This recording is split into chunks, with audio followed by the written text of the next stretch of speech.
People talk about war. We consider its cost, Afghanistan. The longest war of the 21st century.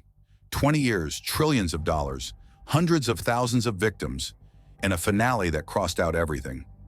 Afghanistan became the point where the world's largest military machine confronted the limits of power. This is not a story about defeat on the battlefield. This is a story about the price of the illusion of control. America entered Afghanistan with a sense of absolute righteousness. In September 2001, the world saw footage of falling towers, and the question why instantly turned into the question when. When will the response begin? The response began with Afghanistan, and by calculations, it should have ended quickly. In the first months, the war looked almost exemplary. The Taliban regime collapsed rapidly. Kabul fell without large-scale street fighting. The American army and allies demonstrated they could project power to the other end of the planet, break states, and establish control in a matter of weeks. At that moment, an illusion was born that would later cost trillions of dollars and tens of thousands of lives. The illusion was the belief that if the regime fell quickly, then the war was practically won. But Afghanistan was never a war about speed. It was a war about time, about attrition, about the system's ability to sustain itself for decades, without a clear answer to the question, why? America entered Afghanistan to destroy al-Qaeda, punish those responsible for the attacks, and prevent a repeat of September 11th. Formally, the goals were achieved fairly quickly. Camps destroyed, leadership dispersed, Osama bin Laden in hiding. But instead of completing the operation, the war began to change form. A new logic emerged. If we're here, we must stay, otherwise it was all for nothing. Thus, Afghanistan ceased to be an operation of retribution and became a project to remake the country, a project to build institutions of governance, a project to export democracy under the protection of armored vehicles. And this is where the real count of the war's cost begins. Each subsequent year of presence required more money, more soldiers, more contractors, more explanations for taxpayers. The war ceased to be an exception. It became background. American society gradually got used to the fact that somewhere far away, a conflict continues that seems important, but is no longer felt personally. Afghanistan disappeared from the news, but didn't disappear from the budget. Money began to flow where war turns into economy. Private military companies, logistics contracts, infrastructure reconstruction that would be destroyed again in a year.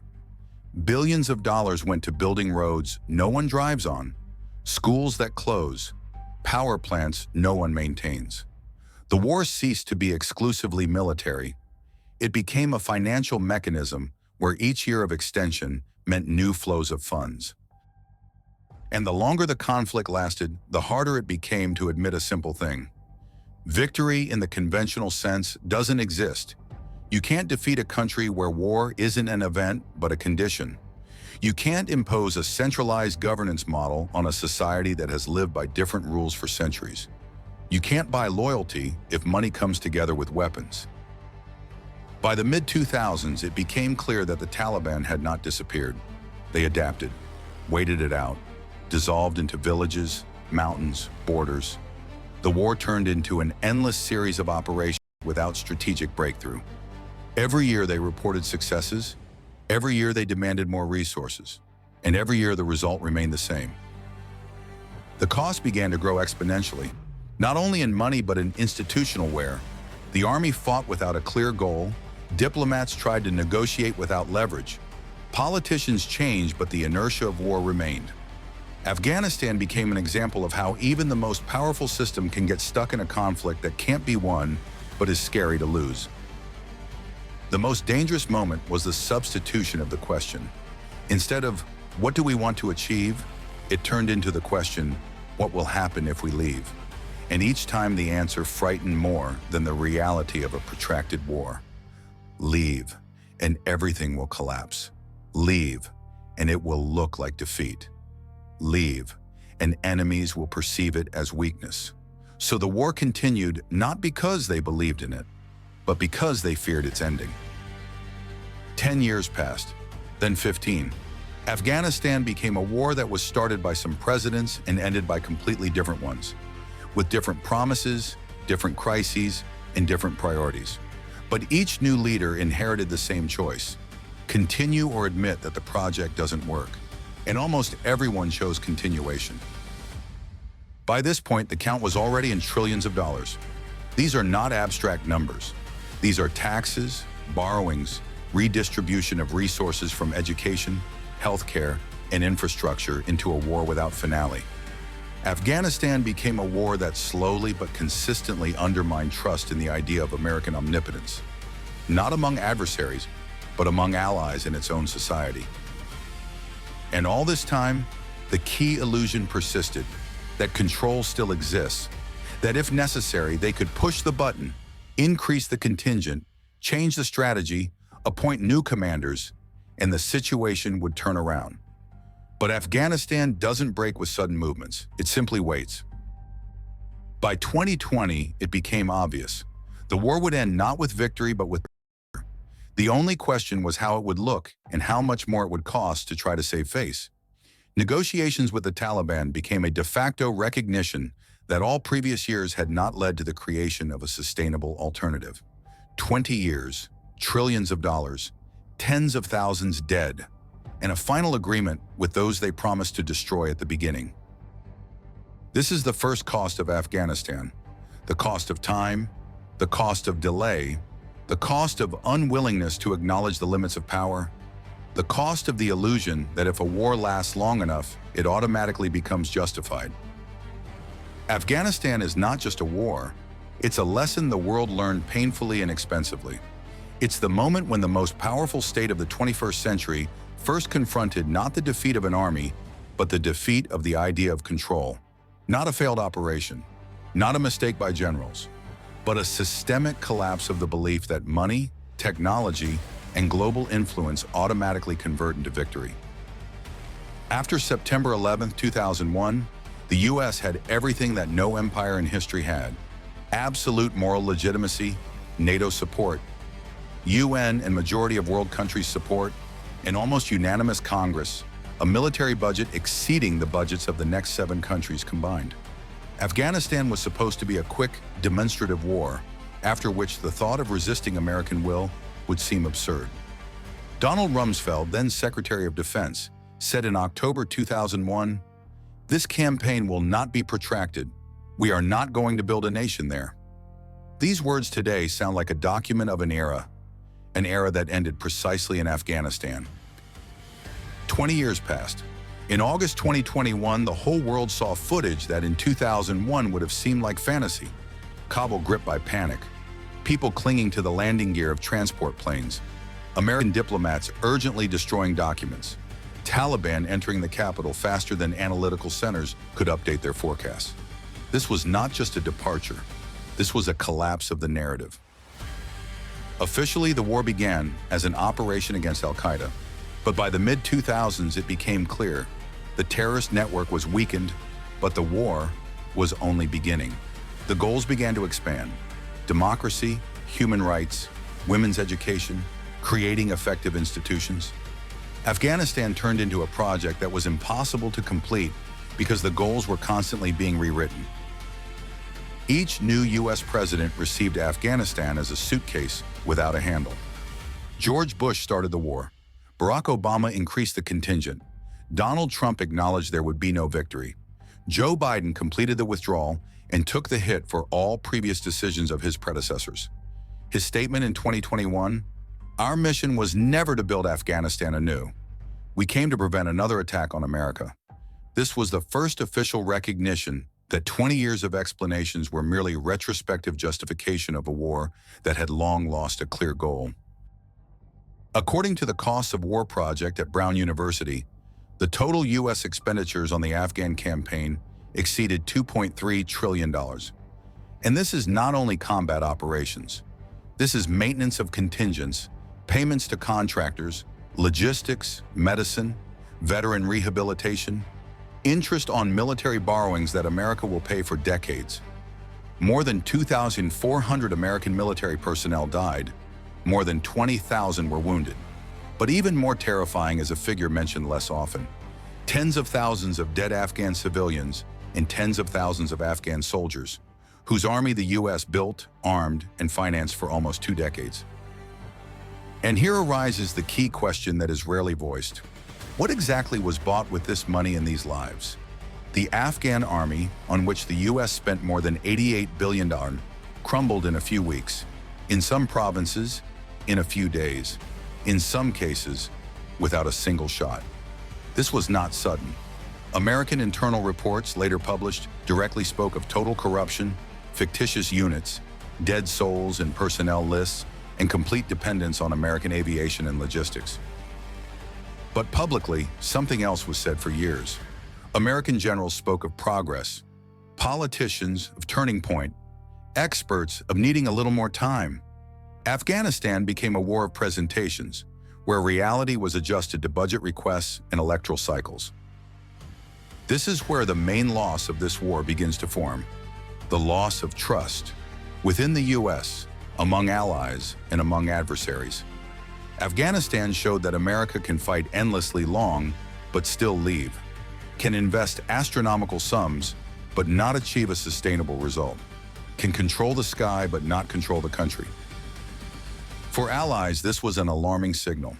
If the U.S. could not bring to completion a war in which it invested the reputation of a superpower, how reliable are guarantees in other regions? If strategic patience ends under pressure of domestic politics, what will happen in more complex conflicts? For adversaries, the conclusion was simpler and more dangerous. America doesn't necessarily have to be defeated. It's enough to wait it out. This logic became the foundation of all subsequent conflicts of the 21st century, from the Middle East to Eastern Europe, from asymmetric wars to hybrid strategies. Afghanistan became a textbook for those who watch closely. The irony is that the U.S. itself financed the writing of this textbook. 20 years of war did not destroy Afghanistan. It was destroyed long before 2001. But these 20 years destroyed the myth that external force can build a state if you invest enough money and weapons. Afghanistan became a laboratory in which they tested the idea of exportable stability, and the experiment failed. When American troops entered Afghanistan, they believed they controlled the course of history. When they left, history caught up with them, and at this moment, the war ceased to be Afghan. It became global. Because after Afghanistan, the world no longer believes in quick victories, doesn't believe in surgical operations, and doesn't believe in endless resources. Afghanistan became the point after which every new war is calculated differently, with greater skepticism, fear, and understanding of its cost. Afghanistan is usually called a war, but if you remove the dates, operation names, and presidents' names, it becomes visible. This was not a conflict between sides. This was a conflict between a perception of the world and the world itself. The war ended not because someone won, and not because someone was finally broken. It ended at the moment when it became impossible to further maintain the illusion of control. The illusion disappeared, and the entire construction collapsed almost instantly. This is how it always happens with systems that are held not by stability, but by faith in their own manageability. Afghanistan became the limit of an idea deeply rooted in American political thinking of the late 20th, early 21st century. If you have resources, technology, and the right intentions, you can change any reality. This idea worked in economics, in global trade, in technological leadership. But in war, it failed. Because war is not a project, it has no deadline, KPIs, or understandable final report, and Afghanistan became the place where this collision happened directly. 20 years of effort did not lead to a new order. They only postponed the return of the old, but now with different knowledge and different experience. And this is precisely why Afghanistan turned out to be not an exception, but a warning. The world lived too long in the conviction that complexity is a temporary problem, that chaos is a system malfunction, that if you invest enough money, analysts, data, and force, any reality can be stabilized. Afghanistan showed the limit of this faith. It showed that there are systems that cannot be fixed because they are not broken. They simply do not submit to external management. Each step of intervention strengthened the internal fracture. Presence bred dependency. Money, corruption, protection, absence of responsibility. Control destroyed the little that could have formed independently, and the more resources were invested, the higher the cost of exit became. At some point, the war ceased to be a choice. It became inertia. It continued not because they believed in it, but because stopping seemed too costly, politically, reputationally, domestically. Too much had already been invested to simply say, this doesn't work. This is a familiar logic for any large system. When admitting a mistake is perceived as weakness and continuation as responsibility. Afghanistan became a war that was neither won nor lost. It was simply maintained year after year, administration after administration. And this is the key mechanism of any protracted war of the 21st century. Afghanistan did not break the American army. It showed the limit of a model in which force is considered a universal solution, the limit of a model where control over territory is confused with understanding what's happening, where management is perceived as a set of procedures, not as work with living, resisting reality. This is precisely why the finale looks so painful. Not because of chaos, but because of honesty.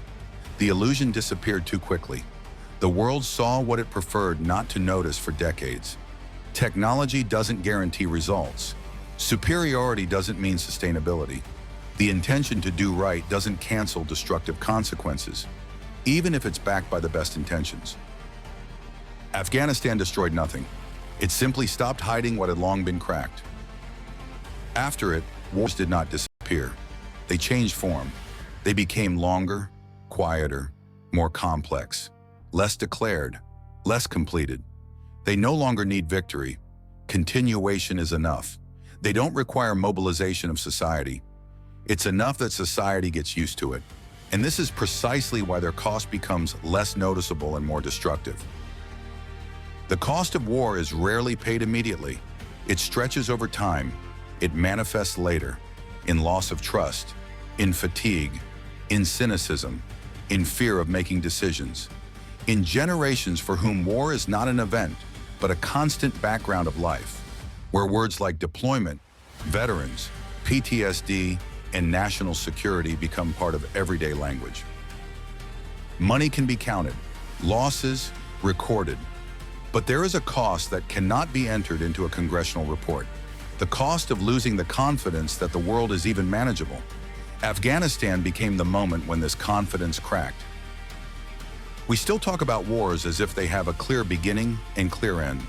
But Afghanistan showed the problem is no longer in strategy, not in resources, and not in the adversary.